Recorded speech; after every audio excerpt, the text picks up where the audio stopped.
Hi all welcome to Vidhatha media. నేను మీ రాజు మహేంద్ర. ఇవాళ మనం చర్చించబోతున్నాం దేశంలోని అతిపెద్ద నియోజకవర్గాల్లో ఒకటైన మల్కాజ్గిరి పార్లమెంట్ నియోజకవర్గం గురించి.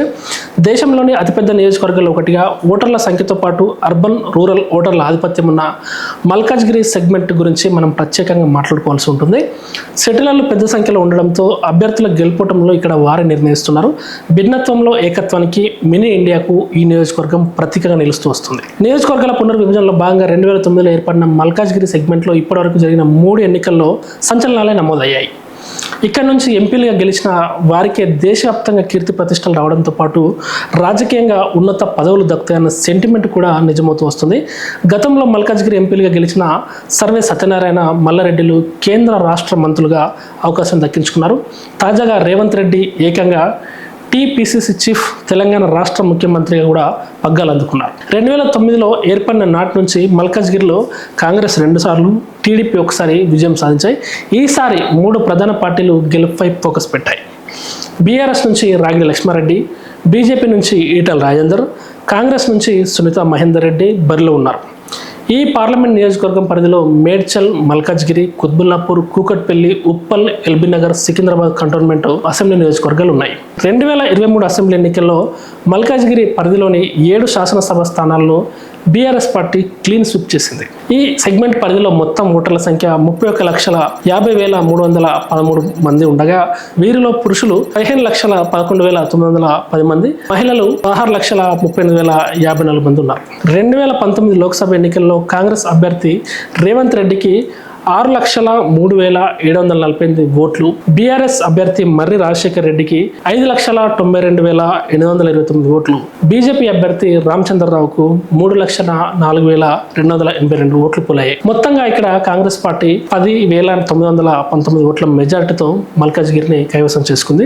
దాదాపు 10 ఏళ్ల తర్వాత తెలంగాణలో అధికారంలోకి వచ్చిన కాంగ్రెస్ తన సిట్టింగ్ స్థానాన్ని కాపాడుకునేందుకు వ్యూహాత్మకంగా వ్యవహరిస్తుంది. ఇక గెలుపు విషయంలో గత ఎన్నికల్లో జరిగిన తప్పిదాలను ఇప్పుడు జరగకుండా లోటుపాట్లు సరిచేసుకుని విజయకేతనం ఎగరవేయాలని చూస్తుంది. కాంగ్రెస్ గెలిస్తేనే నియోజకవర్గం అభివృద్ధి సాధ్యం అంటూ ప్రచారం చేస్తుంది. ఇక ప్రతిపక్ష బీఆర్ఎస్ ఈసారి మల్కాజ్గిరిపై జెండా ఎగరవేయాలని చూస్తుంది. రాష్ట్రంలో 10 ఏళ్లు అధికారంలో ఉన్న ఈ పార్లమెంట్ సెగ్మెంట్ ను మాత్రం కైవసం చేసుకోలేకపోయింది బీఆర్ఎస్.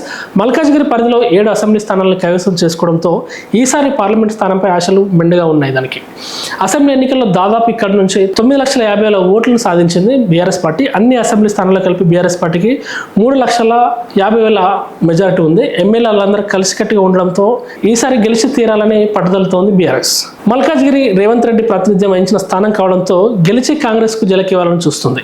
ఈసారి మల్కాజ్గిరి పార్లమెంట్ స్థానాన్ని కైవసం చేసుకోవాలని కాషాయ పార్టీ సిద్ధమవుతుంది. డబుల్ ఇంజన్ సర్కార్ అంటూ పదే నినదిస్తున్న బీజేపీ ఈ సెగ్మెంట్ కైవసం చేసుకోవాలని చూస్తుంది. ఈసారి మెజారిటీ ఎంపీలు గెలిస్తే రాష్ట్రంలో కీలక పాత్ర పోషించవచ్చని భావిస్తుంది. అందులో భాగంగా సానుకూల పవనాలున్న మల్కాజ్గిరిని కైవసం చేసుకోవాలని చూస్తుంది. అలాగే ప్రధాని నరేంద్ర మోడీ ప్రజాదరణ కలిసి వస్తుందని గట్టి ధీమాతో ఉంది బీజేపీ. మల్కాజ్గిరి వంటి పార్లమెంట్ స్థానాన్ని కైవసం చేసుకుంటే తెలంగాణపై పట్టు సాధించవచ్చని చూస్తుంది బీజేపీ. బీజేపీ తరఫున ఈసారి ఈటల రాజేందర్ వంటి బలమైన అభ్యర్థి బరిలో ఉండడంతో అంచనాలు కూడా భారీగా ఉన్నాయి. ఇప్పటివరకు మల్కాజ్గిరిపై కాషాయ జెండా ఎగరకపోవడంతో ఈసారి ఖచ్చితంగా గెలిచి తీరాలని పట్టుదలతో ఉంది బీజేపీ. అయితే అసెంబ్లీ ఎన్నికల్లో అంతగా ప్రభావం చూపకపోవడంతో బీజేపీకి ఇక్కడ మైనస్గా మారింది. గత 3 పర్యాలు జరిగిన ఎన్నికలు నిరాశజనకంగా ఉన్నా ఈసారి మాత్రం మోదీ మానియా పార్టీకి ఉన్న పాజిటివ్ టాక్ ద్వారా ఎట్టి పరిస్థితుల్లో గెలవాలని పట్టుదలగా ఉంది బీజేపీ. ఇకపోతే ఇప్పుడు పోటీ ప్రధానంగా బీజేపీ కాంగ్రెస్ మధ్య ఉండనున్నట్లు తెలుస్తోంది. ఈటలతో పోలిస్తే సునీత మహేందర్ రెడ్డికి రాజకీయ అనుభవం తక్కువ. ఎంపీ ఎన్నికల్లో దేశ ప్రయోజనాల గురించే ప్రజలు ఎక్కువ ఆలోచించే అవకాశం ఉంటుంది. ఈ సెగ్మెంట్లోని 7 ఎమ్మెల్యేలు బీఆర్ఎస్ పార్టీకి చెందిన వారే ఉండడంతో వారందరితో ఈటలకు సత్సంబంధాలు ఉన్నాయి. ఈ సెగ్మెంట్పై మోడీ ప్రత్యేక దృష్టి పెట్టడం, ఇక్కడ మోడీ మానియా ఎక్కువ ఉండడం, ఆంధ్ర సెటిలర్ల ఓట్లు ఎక్కువ ఉండడం, ఆంధ్రలో బీజేపీ, టీడీపీ, జనసేన పొత్తు పెట్టుకోవడం, ఆ పొత్తు ఫలితం కూడా ఇక్కడ దక్కే అవకాశం కనిపిస్తుంది.